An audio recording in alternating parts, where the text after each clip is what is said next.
What's going on, everybody? C4 here. Welcome back. More C4 and free agency frenzy is about to be underway. Really, tomorrow we're going to start finding out, leaks and leaks. Everything's going to come out on Twitter, and then everything will become official midweek once free agency opens. So I kind of want to get ahead of it here and talk about the Philadelphia Eagles and how I think free agency is going to work out.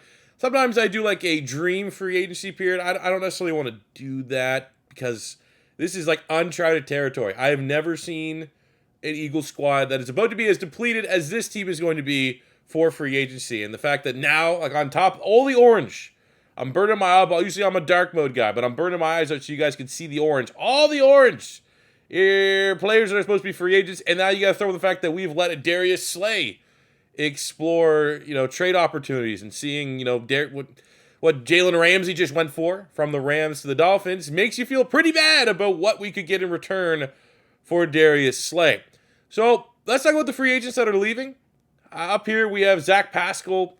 He might come back. Honestly, I think he'd be solid. He was a guy that when his number was called, he caught the football well. Unselfish player, good blocker, would be pretty much the same price as when we signed him. So and he has a familiarity there with Nick Sirianni. So I'm going to guess Zach Pascal comes back. But one position I will talk about is slot wide receiver. I don't think Quez Watkins really is thriving in that role. He should just be our shot player.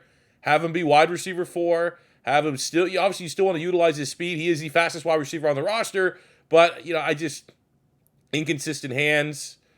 He needs to do better. So a lot of people, obviously I'm a Quez Watkins fan. I don't really want to give up on him just quite yet. But I think we could do better at the slot. So that's a position I'll talk about some free agents. We're going to be losing Andre Dillard. I think that someone's probably going to just pay for what did he learn from Stoutland? Can he become a starter in this league as a former first-round pick? So I feel like that being said, he's our swing tackle. He's going to get poached to be a starter, at least challenged for a starting job somewhere else.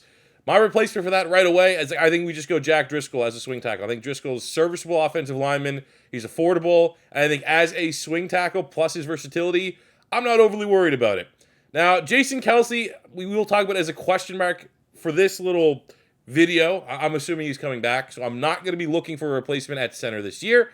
Isaac Seumalo is going to get paid big time. It's projected right now that he is going to get about $12 million per year. Philly is not going to pay that. Good for him, though. He's been the odd man out for a minute, which, and he had some ups and downs, man. It was like a stretch of 3 games back when Carson Wentz was their starter. Like, he got Carson Wentz killed. He did not play particularly well. But luckily, Jeff Stoutland University, some guys take a little bit longer to graduate than others. He became a very solid starting guard, and he's likely going to be one of the top guards on the open market. So I think with that, we just slide in a 2022 second-round pick, Cam Jurgens, into right guard. I have no right guards on the open market that I'm even considering. That's what's going to happen. He cross-trained there last year during training camp, and he is going to be our starter at right guard.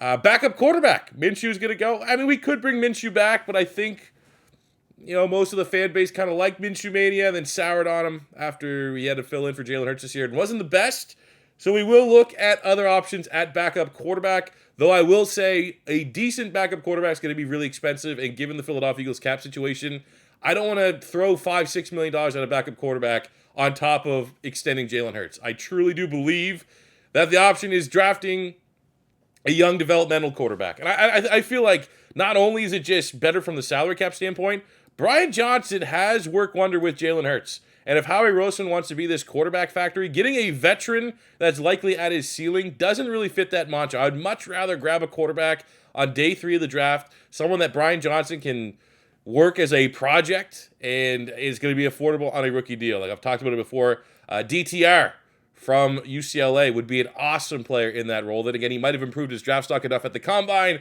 that he won't go, mid to late day 3, and we'll have to look at someone else. But I think for backup quarterback, while I will talk about some free agents that could make sense for Philadelphia because we do prioritize the backup spot, for me, I would go on a rookie deal. We're going to be losing 2 running backs in Boston Scott and Miles Sanders. Boston Scott's projected to get about $1 million on the open market. And if that's the price, I'm paying to bring him back a part of our rotation. Absolutely. Even just for the Giants games. And we have Miles Sanders here. He's an interesting one. Right now, the projection is about $7 million per year for him on his new contract. That's a little expensive. Howie Roseman just doesn't want to pay running backs. And I would say the argument to this is if you want to pay a running back $7 million a year, I'd rather just draft Bijan Robinson at pick 10. Like, depending on the draft board, if we want to invest that amount of money, the best way we could invest around 7, because I think it's probably roughly around the first round rookie contract, it'd be Bijan Robinson for me. So we will talk about a couple running backs, but I do think Miles Sanders goes elsewhere, secures a bag. But the offense is not getting hit really that hard. The defense is where it's really, really bad. But I'm going to chop this video up into offense first and then defense. So taking a look at the offense, here are a couple players that I'm thinking about. We're going to go to dark mode now and help my eyes out. One is Jacoby Brissett. Jacoby Brissett has familiarity with Nick Sirianni from his time in Indianapolis. He can run a hell of a quarterback sneak, but he's also going to get paid decent money. He was pretty damn good for the Cleveland Browns. I think most Brown fans would admit he looked better than Deshaun Watson did under center. He's a big, 34 on PFF's big board, had a 82.6 season, 6 in the league. He's going to be expensive, right? Most sites project that he is going to get, let's go right here, $5 million per season. I already hate this. I got too many friggin' windows open. Around $5 million, that's just, given the Philadelphia Eagles salary cap, I just don't think you could justify paying a backup quarterback that spot. Another option is we could finally make it come to life, the Chip Kelly, Marcus Mariota dream. I'd be more inclined with that. He's definitely not going to cost $5 million. He probably still won't be really that affordable, but if we do decide to go with a veteran, if we are absolutely going to pass on any and all quarterbacks in the draft, I would still rather have Marcus Mariota as our backup quarterback behind Jalen Hurts than Ian Book because of the style Jalen Hurts plays. Jalen Hurts is going to get hit. There's going to be seasons and games that he misses because of what he does very, very well. So there is value when you have a dual threat quarterback to having a capable backup, and I think Marcus Mariota could finally fit the bill, and it could just, it could be 2015 all over again, and Marcus Mariota as the quarterback of the Philadelphia Eagles. You also have Tyler Huntley here. I think he can get tagged. Yeah, restricted free agent. So, if he does hit the open market, again, just kind of fitting stylistically what could work for a Philadelphia Eagles back. I think he could come in and run the offense, but it's unlikely. I don't know if you're Baltimore, I probably wouldn't let him leave. Next up, running back. So Miles Sanders is going to go.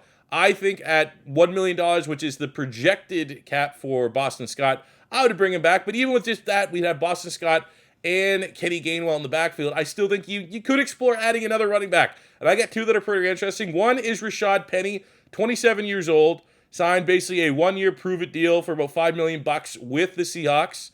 And if it's around that, it might even be a little bit less, like we'll say $4 million because he just can't stay healthy. That's a guy that I think could thrive in our system. Home run hitter at running back, great speed. You got to remember in 2021, man, there was 5-game stretch near the end of the season that he was like getting 100-some yards a game. So like he's a great running back who I think while you have injury concerns, I think we have such a healthy rotation that it's going to limit the wear and tear on Rashad Penny in our system and, offers that big playability that we had in Miles Sanders. You can make the argument right now, we don't know between Boston Scott and Kenny Gainwell if they're going to offer the big breakaway type run ability that we have with Miles Sanders. That's what Miles Sanders really brought to the offense.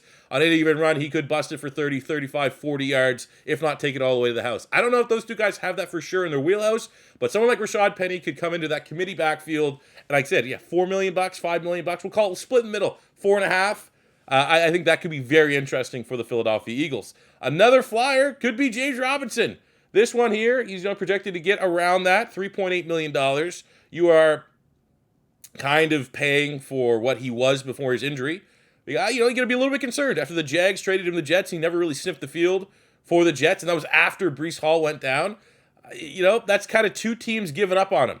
It makes you very worried. So this would be like a late free agency if he's still on the open market, knowing what he could bring.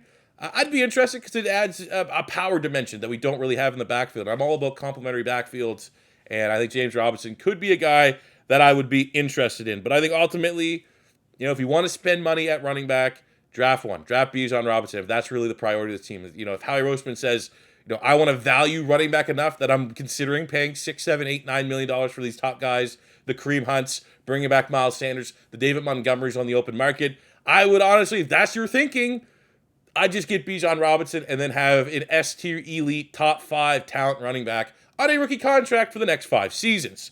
Another position we were talking about on the offense, slot wide receiver. I think that's definitely a spot we can look to improve. And while I think you could definitely explore bringing back Zach Pascal, you don't really want that guy being your starting slot. So here's a couple of slots. I got 3 that could be interesting for the Philadelphia Eagles. One is Adam Thielen. Now, this whole list of free agents that I'm talking about as a mix of 2 things. One is either you're finding a guy that's either coming off an injury, coming off a down year, or maybe untapped potential. Maybe it was just in a wrong team, as drafted, didn't develop there properly, and I'm just still banking on the player that I remember from college.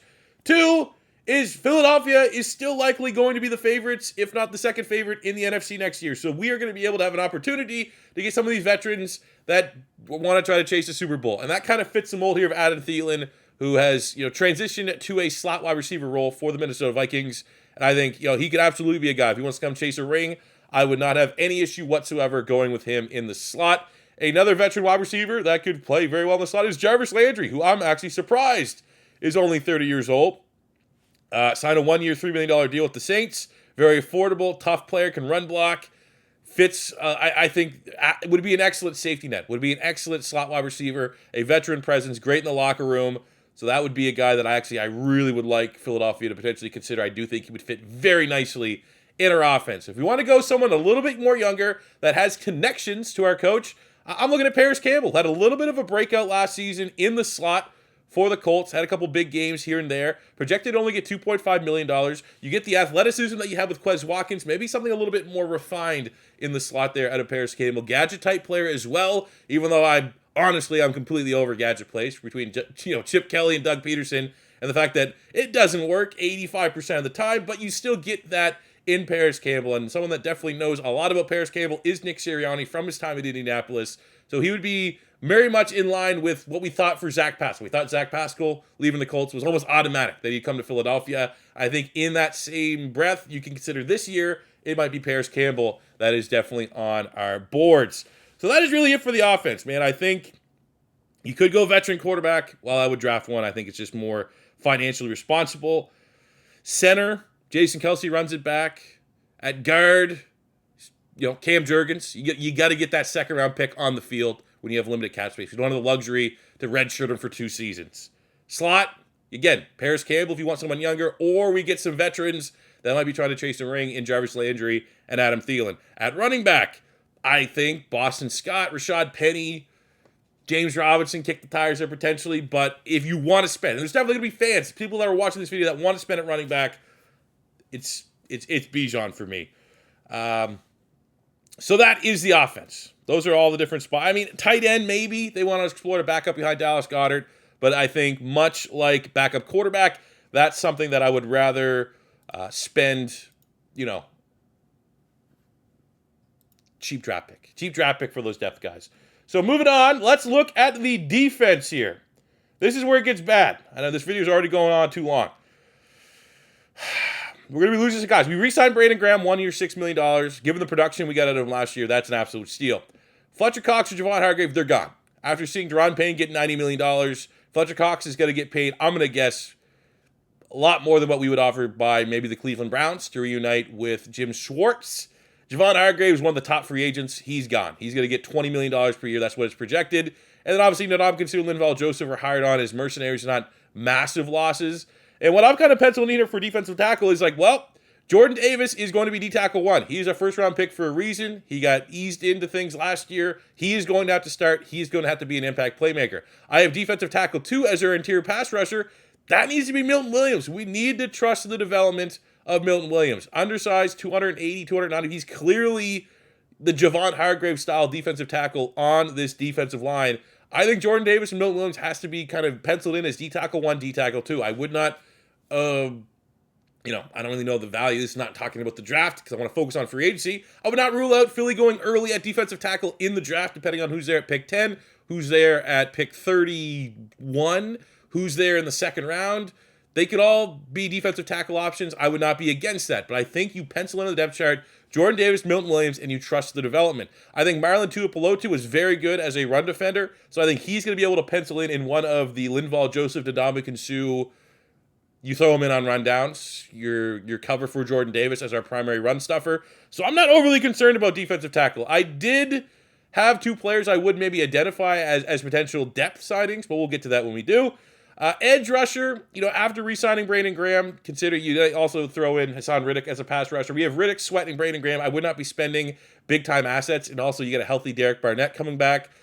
That rotation, I'm not overly worried about it. Middle linebacker's taking a big hit. TJ Edwards likely is going to go. He's right now is projected to get about $12 million per year, and that is a position that historically Howie Roseman does not pay for. It'd be nice to bring him back because he's really a homegrown talent coming to Philadelphia as a UDFA, but he's probably going to cash out. Kaiser White was solid last season. He's projected to get $8.5 million per year. I don't think I'm paying that, especially with 2022 third-round pick Nakobe Dean waiting in the wings. So for the Will spot, I have Nakobe Dean just taking over as our starter there.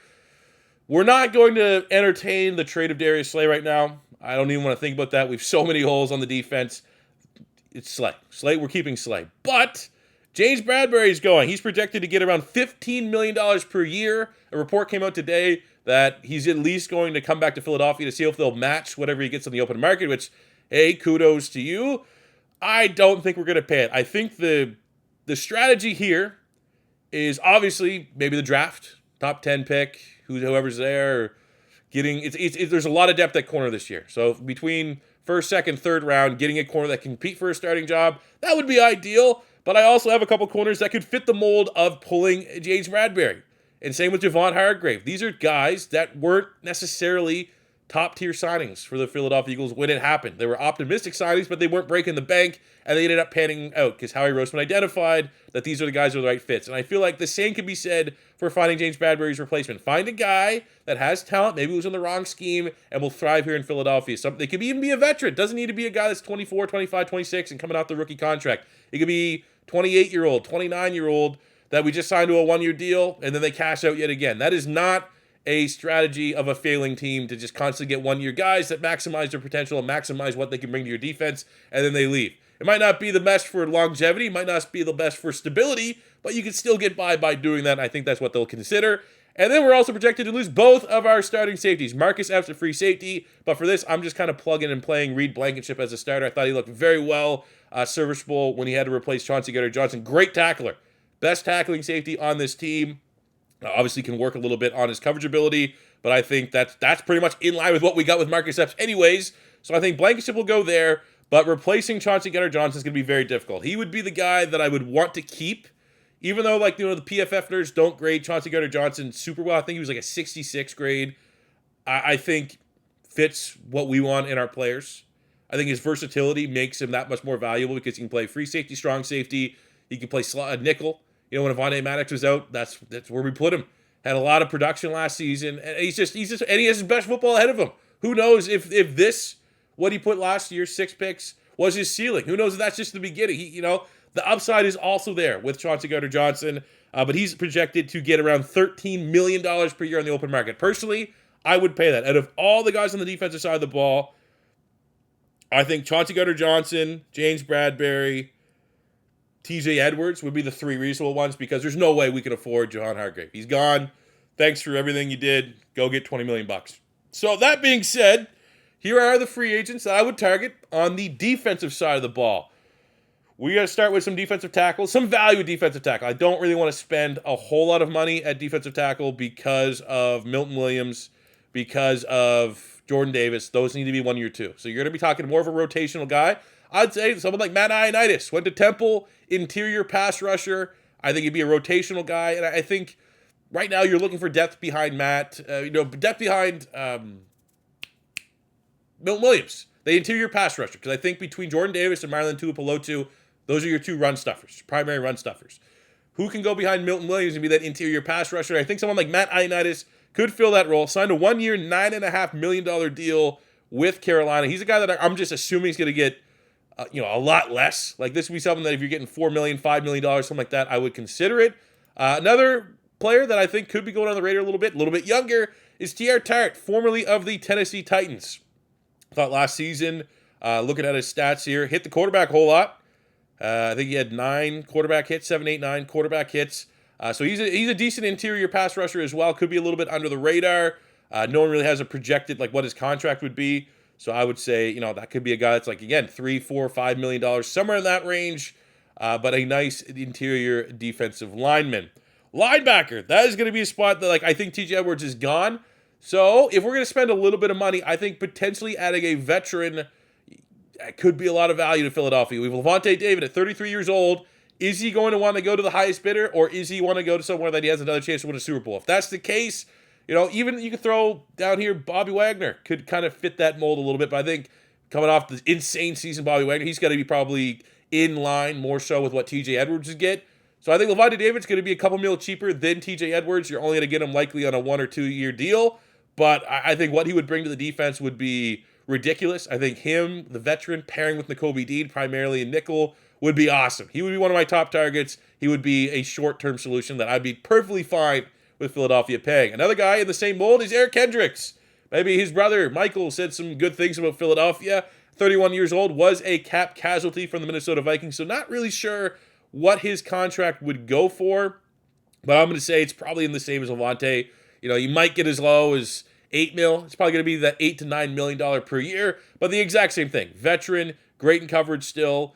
It's not like his legs are absolutely toast. He's completely washed. So I think if you're going to go veteran, I think linebacker and corner could be the two spots Philadelphia might want to just get short-term Band-Aid type options. I think Eric Kendricks alongside Nakobe Dean sounds pretty good. If not, a little bit more of a younger option would be Leighton Vander Esch. I know he's from the Cowboys, but I really did like him coming out of Boise State. There's injury concerns for him for sure. He's had some pretty serious neck injuries, but he was able to stay healthy last season on a prove-it deal with the Dallas Cowboys. He's definitely not going to sign for that type of contract, which was, 1 year, $2 million. But, I mean, if you double that, if you give him maybe like a 2 year, $5 million, something like that, I'd gamble on Leighton Vander Esch. Still has good speed, sideline to sideline. Smart player. You can put him in the middle and then have, Nakobe Dean as the will. I'd explore it. It'd probably piss off Cowboy fans too. So that's always a little bit of a win-win. I have two players that I just like that I think could be depth behind Hassan Riddick in that rush linebacker or Sam linebacker role. Justin Holland's a very good athlete. Had some nice production last year for the Green Bay. And he sounded mid-season for the Green Bay Packers. But he only started 5 games, but he had 3.5 sacks. I'd consider that, man. I think there's a great athlete there. Could be good depth. I think behind Patrick Johnson, right? He's kind of the guy that would step in when Hassan Riddick would come out. I think we could do a little bit better with Justin Hollins. You also look at maybe Bryce Huff in that role, pass rusher out of Memphis last season with the New York Jets. Got on the field at 13, never really started any, but still had 3.5 sacks. So these are these kind of under the radar guys that might thrive with a little bit more reps, and they might get it here in Philadelphia, especially just because we need cover. Hassan Riddick goes down, he's kind of in that niche role. Not a lot of depth at that position. So getting some guys that can play that, I think could be of value to the Philadelphia Eagles. And both Huff and Justin Hollins won't break the bank. Moving on to corner. This is the one, alongside Javon Hargrave, I think James Bradbury's gone. I think he's just got to get paid a lot of money. So why not follow potentially in that mold of James Bradbury? My top 2 corners kind of fit that mold. We have Marcus Peters. I have been a big Marcus Peters fan forever. Had him mocked to Philadelphia way back in 2015 when he got drafted by the Kansas City Chiefs. I think he's signing a 1 year deal. I think he's got the same idea as James Bradbury. When he's on the field, absolute ball hawk. I think him and Darius Slay would be phenomenal. I think he's a great shit talker. I think he's the kind of player that would really become endeared by the fans the way Chauncey Gardner-Johnson did. And he's still productive. He's still a productive player. So I think he could be a player that falls in that line of all right, didn't finish the best of your old team, come here in a 1 year deal, prove it, and then maybe get your final 2-3 year contract at the end. Another guy is Shaquille Griffin, who just recently got released by the Jacksonville Jaguars after signing a 3 year, $40 million deal in 2021. Same kind of deal, man. We knew he can play good football, played some pretty good football early on in his career with Jacksonville, played really good football near the end of his career with the Seattle Seahawks off that rookie contract. So again, if you're getting a 1 year prove-it deal, come here to Philadelphia. You can play on the other side of Darius Slay. And again, hopefully we still invest at that corner spot. You get a guy that can be groomed long-term, but rookie corners generally aren't all Sauce Gardner. It takes them a little bit to get up to speed, and I think it would be unreasonable, even if we do get a beast corner at pick 10. If we get a Christian Gonzalez or a Joey Porter Jr. or Devin Witherspoon, one of my favorites, corner's a tough spot. It's a tough spot to make that leap from college to the pros. So having someone like this, maybe on a 1 year deal that lessens the sting and gives those guys a little bit more of an opportunity to get up to speed, I think would be value for Philadelphia. I think Pat Pete, still playing at a high level, man. Had 5 picks last year, wasn't burnt toast on a Vikings defense that was burnt toast all around. I think that could be an interesting one-year option for Philadelphia, a Band-Aid type option. He's a great veteran to have to help mentor the young corners if we do end up drafting a corner early. So that'd be a guy I definitely would consider. If we want to go a little bit younger, Byron Murphy's a top name. I have no idea what he's going to get. I think he's been fairly solid for the Cardinals, but hasn't really lived up to potential. So he'd be a guy that's just a little bit of a wild card. I don't know. Maybe the market would be too expensive for Philadelphia, but he's a guy that I think could thrive in a better scheme, a different scheme. And I think someone like Sean Desai, who had the success with Tariq Woolen and Kobe Bryant, the young corners in Seattle last year, you could see someone like Byron Murphy and be like, I think I can get the best football of that guy, and we might be able to get a value pick. Same could be said for Sean Murphy Bunting, a second-round pick out of Central Michigan in 2019 for the Tampa Bay Buccaneers. He's had some ups and downs, but generally he's a solid corner, might still have his best football ahead of him. So the same kind of deal of like, maybe this could be an under-the-radar signing. I think Greedy Williams is another one, second-round pick out of LSU. He was hyped up in 2019. He was for a lot of that first of the college season, the off season going into 2019. He was considered maybe the top corner in that year's draft class. So he would be maybe a low-turn signing of like maybe they just couldn't develop him in Cleveland. Not everyone's Denzel Ward. So maybe a new landing spot for him. He could be a value pick potentially for Philadelphia in the secondary. And lastly, we have Amani Oruwariye, who had 6 interceptions in 2021. He was a little Trevon Diggsy, even though he had 6 picks. I think he did give up quite a bit of yards. But after a down year with the Detroit Lions last year, maybe there's some value there. For a guy that can get interceptions, you could do a lot worse. And at least, I'd rather have him out there than a rookie getting burnt and just ruining their development and stunning their growth. So that'd be maybe an under-the-radar signing coming off a down year that could intrigue the Philadelphia Eagles. And lastly, we're going to talk about safeties. I think Marcus Epps could get replaced by Reed Blankenship, but if we can't re-sign Chauncey Gardner-Johnson, which I would absolutely want to prioritize, here are a couple safeties I think could make some sense for the Philadelphia Eagles. First up, we have Juan Thornhill of the Kansas City Chiefs. I just think very good player, very underrated player. I'm surprised he's actually not getting a whole lot of hype right now.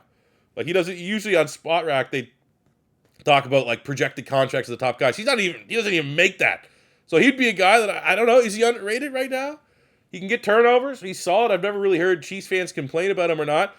More of a cover guy, I think, than a big time tackler. But we got to find a safety that can replace the 6 interceptions we are losing from Chauncey Gardner-Johnson. So Juan Thornhill, if I had to guess, 6 a year? Why not? Same kind of mold. Nasir Adderley, a second-round pick in 2019. He's a Philly guy. Never really made a lot of crazy waves since he's been there. Kind of got overshadowed in L.A. because, you got Derwin James. But he's coming off 2 interceptions last year. I actually think out of all the players I'm talking about, this is like the most ridiculous projected salary. There's no way he's getting that.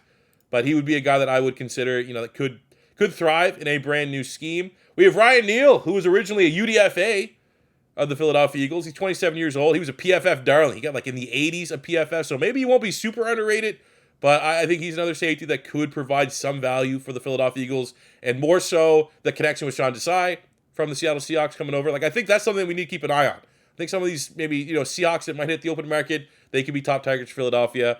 Or maybe even Chicago from a couple of years when Sean Desai was their DC there. He might want to try to get some of those old players together, and I think Ryan Neal could fit that mold. And then lastly, a projected cap cut, we have John Johnson of the Browns. It looks like, I don't think it's official, it's close to official that they're going to be moving on from him. I think he still has some good football left. He's only 27 years old, so could be one of those, like, he might not get signed right away. The longer and longer he waits on the open market, like, that's where Philly's going to be able to pounce. Philly is going to be able to get these veterans that might miss the first week or two of free agency that are still out there. Then they start thinking, like, well, I'm not getting the bag.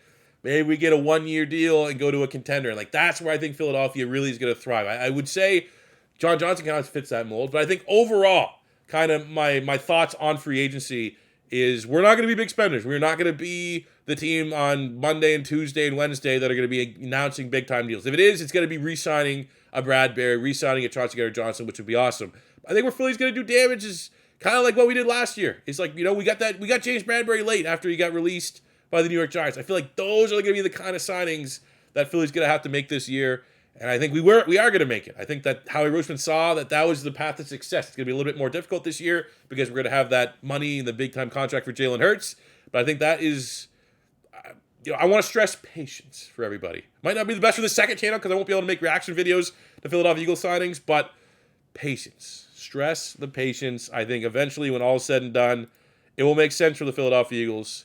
And you know who knows that the NFC East is going to be weak again next year? Howie Roseman knows that. So we're going to be competitive again. And I think some of these names, definitely keep an eye on. Love to hear what you guys think. Out of all the players, stuff like that, who are free agent targets you want to see Philadelphia sign? Let me know in the comment section below. We'll see if anyone gets anyone right, a month or two down the line of who we predicted. Like, I think last year I had Kaiser White as someone I wanted Philly to sign. Almost everyone and their dog had Philadelphia wanting James Bradbury when he got released by the Giants. I think after a couple bad showings against the run, I made a tweet being like, let's get Sue and Linval Joseph. And they actually got it. It was pretty funny. They actually got it. Did some nice engagement on the old Twitter on that one. But let me know what you guys think. Who do you want to see Philly sign in free agency? And I'm hopefully, hey, you know what? If we sign someone good, I'll see you guys here tomorrow. We'll talk about it. We'll react to it. Hopefully we get Chauncey Gardner-Johnson back or James Bradbury. Somebody. That would be cool. And that'll do it for me today, guys. Thank you very much for watching. As always, make sure you hit that subscribe button. We are going to have plenty of Eagles draft content soon. I have on my notes, on my big board up there, I want to do a video talking about draft picks that I think would be great fits for the Philadelphia Eagles. We're also going to have Eagles mock drafts. I think when I drop my positional grades, to an extent, I'm not going to do all of them. Some that's going to be over my Patreon, but I will drop some of them. That's going to come on this channel and not on the main channel. So there's going to be a lot of content coming up. Make sure you stay tuned by hitting that subscribe button. And I will see you guys back here on the next one. Until then, it's C4 saying peace out. Have a good one.